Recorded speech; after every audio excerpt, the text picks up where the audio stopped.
Yeah, it's closing up. In a second. Here we are and where we're going, okay?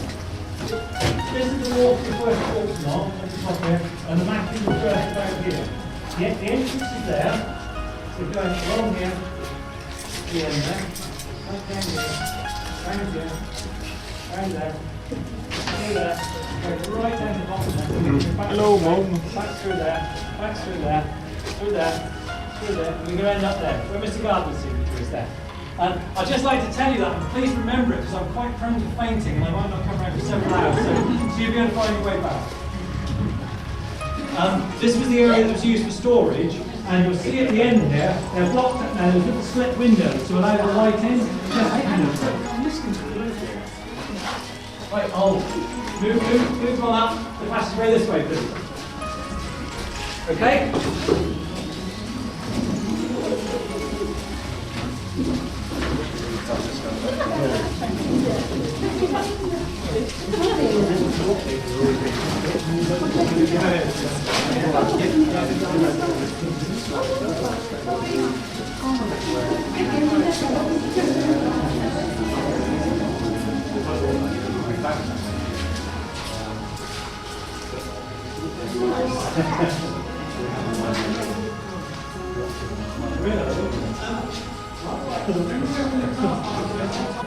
Half an inch. Do you want to move the car now, Margaret? It looks all right.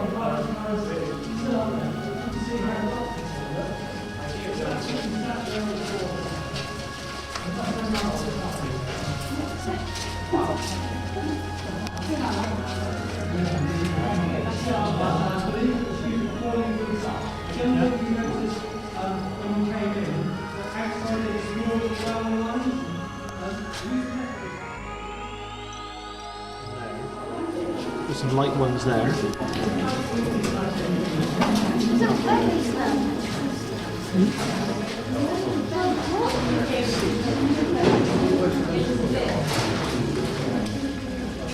That's actual pick marks, is it? Hand pick marks. Actual hand pecking marks, that is, yeah.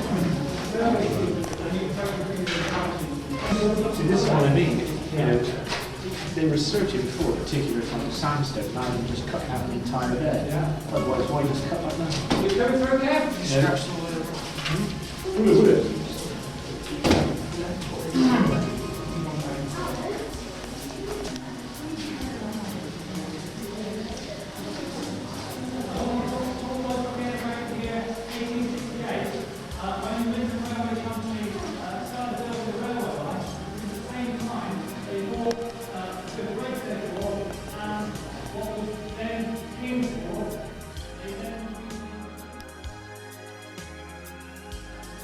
Could have been coming down here for about 2.5 years exploring.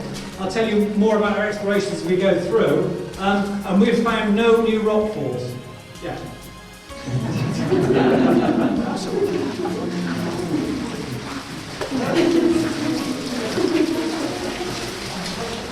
Yeah, the wall is relatively 39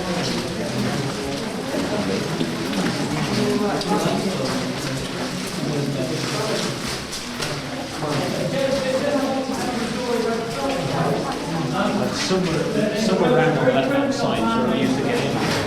Yeah? The active ingredient is very quick out of the concrete. They take a lot long to grow in caves. This is probably about 130 years old, I should estimate, from when the British structure was built. They are extremely, extremely fragile. If you touch it, it will break. I don't know if you know how they're made up. They are hollow like a straw, and the water runs down the inside of the straw, and the drip hangs on the end. And every time it drips, it leaves a tiny, tiny little deposit, and so it grows. I've been in a cave under Jepto Racecourse called Otter Hole.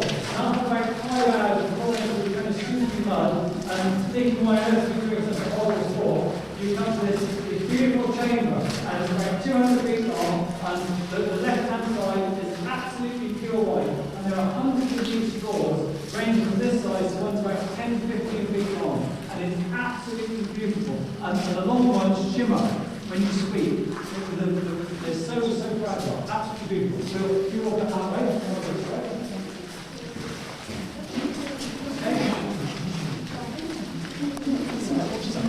Yeah,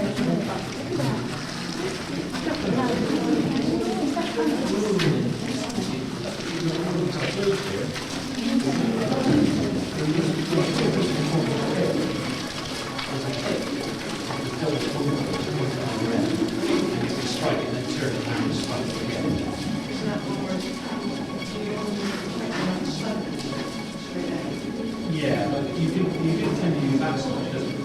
The miners are responsible for their own things, so you grind that point every night, and then you come back out, where the shots are on, and then you turn it back and the other way. And the other way, sharp.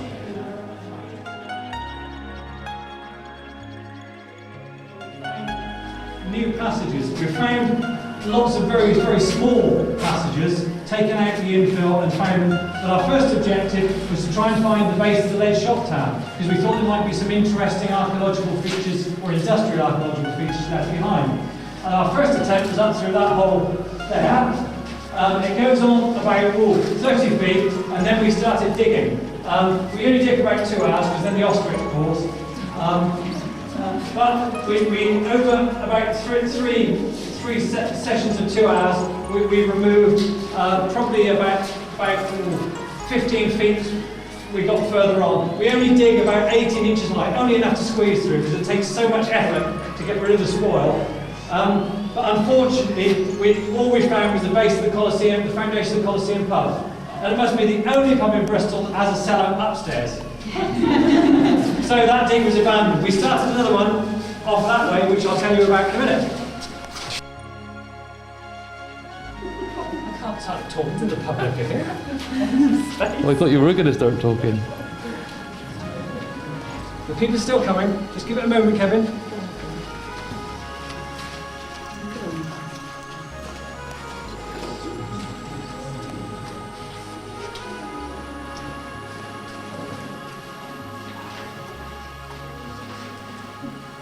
Is that everybody here? No, All right.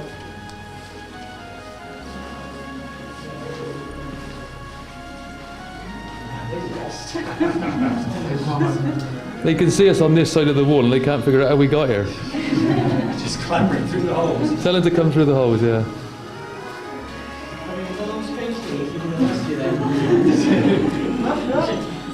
Everybody here now? All right.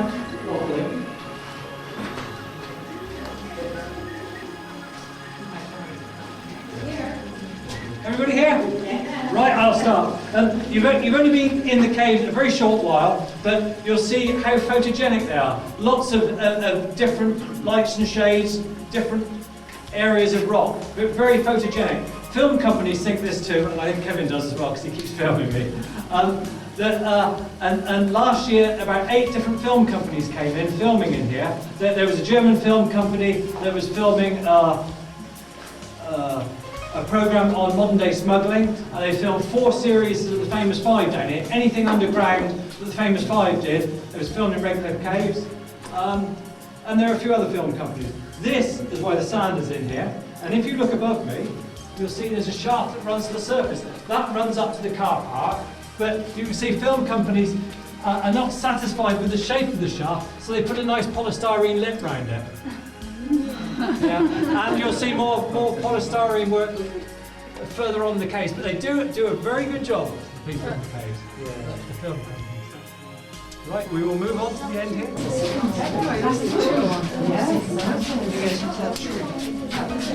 Yeah. I think people are really enjoying themselves and they're taking their time, aren't they?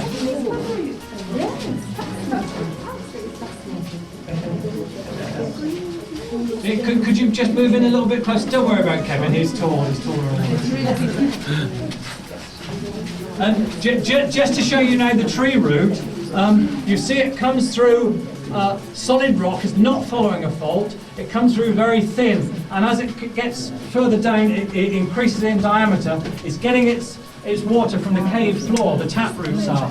These are the filament roots, and if you feel them, they're slightly sticky, and I think the white fungus you can see here is living on the liquid that comes off the tree roots. Quite amazing to think that just learn, don't plant trees near your house, I think. It's a good example.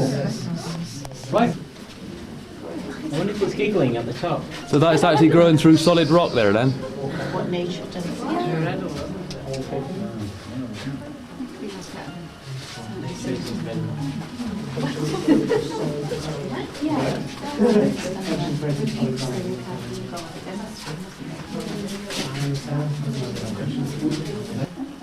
I'll tell you about these the paintings on the rock. They're not kind of prehistoric. About 2 years ago, it was a cold, wet November evening, and I was driving along the walk thinking, oh, why on earth am I going caving? I should be sat in front of the fire. And there was two little chaps walking in front of me. They were about this height, and they had black wigs on, and they were dyed brown, and they were wearing loincloths. And I thought, my goodness, they're even too strange to be caving. So we changed and came in, and these two chaps were in this spot here, and they were dancing around the fire.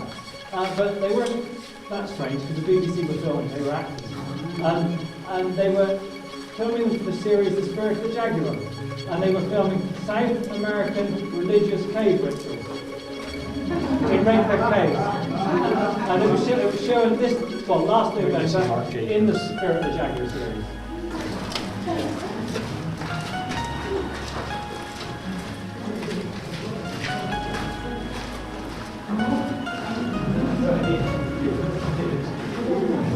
In the 30s, the shop tower was powered by coal. The ash and the clinker from the lead was dumped in the caves. They'd dump it down a shaft and wheelbarrow it into the caves and rake it flat. This, I believe, is why the floor is so flat. So this is one of the other objects, substances that were dumped in the caves. At one point I tried to dig through this to find out how deep it was, and when you get about 6 inches deep, you find there's a layer of water. And that mixed with the clinker absolutely stinks, so I had to give up on that. I had to wait to this winter when I got a cold and try digging it again. But that's another thing that's been dumped in here, the lead slag. You just move on to this. same lead slab with all the acid? It could be, yeah. Funny enough, when we were digging some of it out, we did get quite bad headaches, so maybe.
Unfortunately, after we dug probably within 20 or 30 feet of the base of the copper, we've reached an area where the roof is very, very shattered.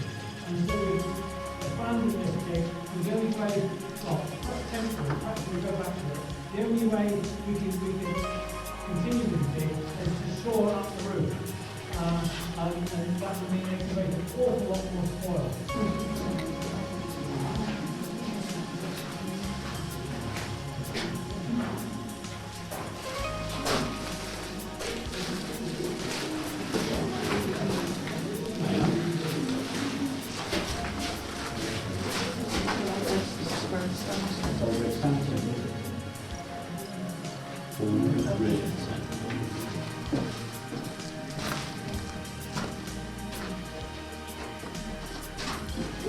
What do you reckon that is? Some of the supports for the Sun Alliance there, is it, or something?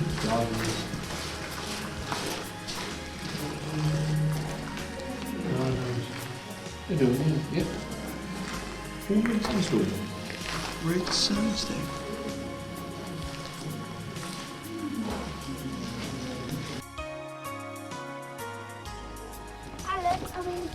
So what is this? Is this? Don't wear it out. So this is the. Careful there, my Ned.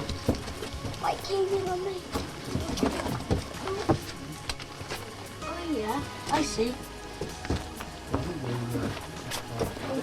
Oi, have you seen Well, that go another 20 feet out there, is it, Pat? Pat? Oh yeah, it goes on. Well, at least as far as I am from you again. Yeah.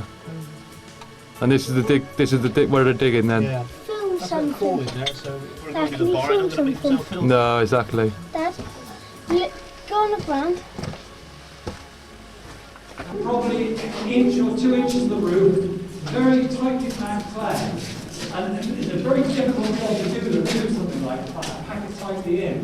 My theory of that, I don't know whether it's true or not, is that when they were building Redcliffe Parade, which started in about the 1760s, which ties in quite nicely with the dates and changes,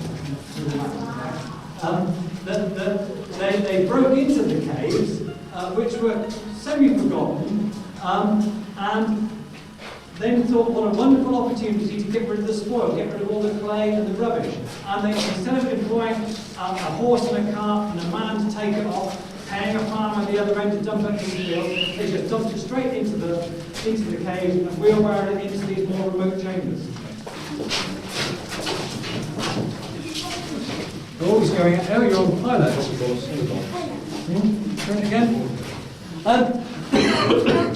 Remember when we were in the car park, I showed you the, excuse me, the Board of Education standing around the crater. The bomb dropped in 1941 in the schoolyard and made a hole, and I guess they must have been a bit busy during the war, the council, because they didn't repair the wall, didn't repair the playground until 1949, a gap of 8 years.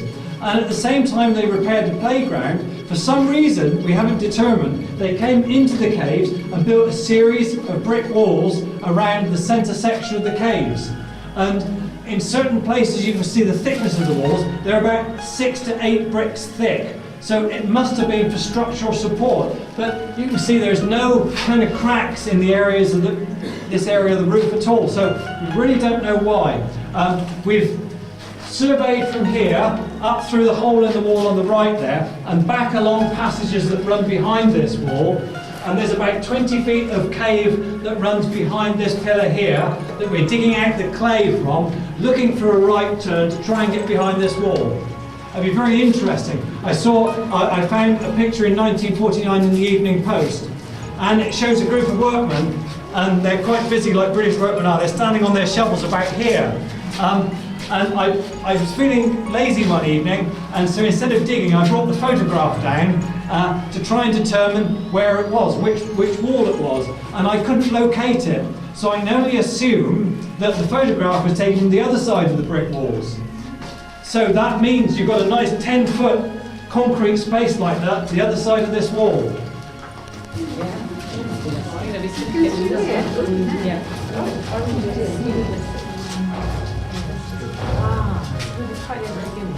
Enjoying it?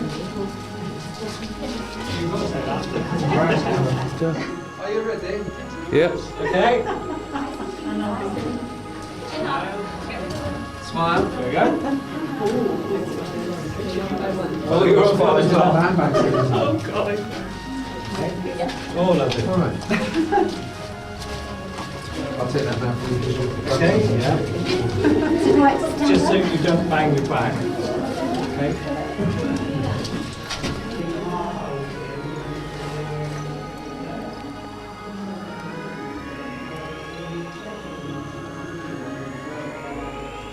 I wonder if that was a specific secure area, because you've got a door over that Well- side and you've got a door this side. I wondered that when Alan said it, whether or not it's anything to do with arms storage or something, because they, Well, you said gunpowder, didn't you? Earlier? yeah. A couple of stories to tell here. The area we're going into is a little bit lower, so you have to duck a bit more. So it's more convenient if I tell you the stories here. On the survey, there's three shafts that are shown, and one of them is marked as a well. The first thing I'm going to show you is this well. When we first came in, you can actually get in the well. It goes up about 20 feet, and it originally went down 8 feet. We've dropped the floor by about another 10 feet, it's now about 18 feet deep. The reason for this was I was reading a 1938 article about the cave, and it said that there was an archway in there, which we haven't found yet. And the other interesting, strange thing that it said they tested the water in there and it was salty, which makes me think there could be a link with the docks. We've done, as I said, we've dug down 18 feet and there's a little bit of water in there. But the question is, why would you want salty water? You wouldn't. And so I think that the shaft that was marked a well was used to dump sewage. They dumped sewage in there on the low tide, on the high tide, and take it out on the low tide, which worked very well until 1809, because prior to 1809, the floating harbour was tidal. Of course, between 1803 and 1809, they dug the new cut, and then the floating harbour was non-tidal, so that would scupper that. Now, there's also one other interesting thing. This whole area I'm taking you to has got yet another type of infill. It's about 18 inches deep and it's jet black, and I'm having some analysed. Now, and you're quite welcome to take over samples for your garden.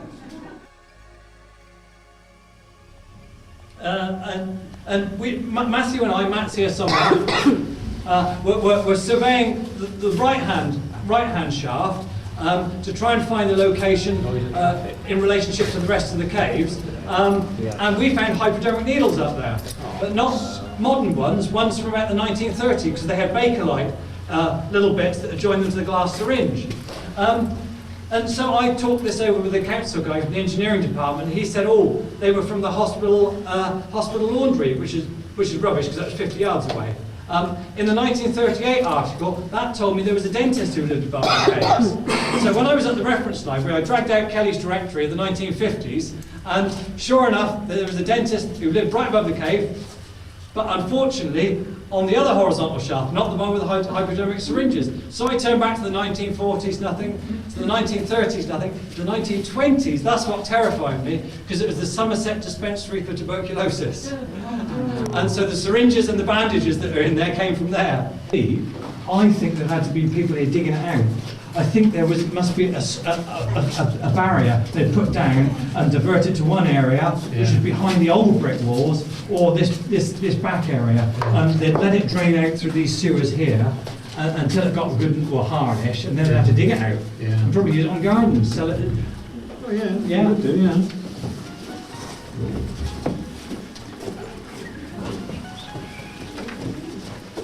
He pushed. And he said that You're going to continue digging down? area underneath the property, I don't know, it might have this bit of rubbish. they then walled off a large area and claimed it was here. Yeah. And it's still very contentious because who owns caves on the property? I think you have to have access to it and to use it. So some alliances got them under their property, a lot of their property, but they don't use it and they have no access, don't they? It's very, very complicated.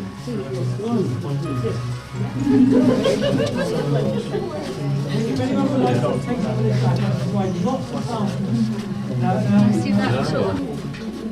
Sea caving? I've been into sea caves. Sea caves, normally just sort of thrown along faults and jumping off, right? They don't tend to go very far. I mean, some go, Pendine, for example. What's a sea cave? Not really, no. I mean, there's a whole line So that is, what is it, G. Gardner? G. Gardner and A. Edkins, and the date 1868. And underneath that there looks like the two initials GC. And who was G. Gardner? Pardon? Who was G. Gardner? G. Gardner was a surgeon, born 1820, died 1892. He was a surgeon for GWR and also the Bristol prison. Right. What's the W? I think that's a W. Yeah. And a cross. Yeah. And a C. Something church, perhaps. I really don't know. There's more. Hey, do you hear what Philip said? He said we could ask Mum if she knows him. Yeah. you don't know. So that is the well. The entrance. Looked And okay. look down it, Dad. No, looked well. Well, have a look at. The well looked well.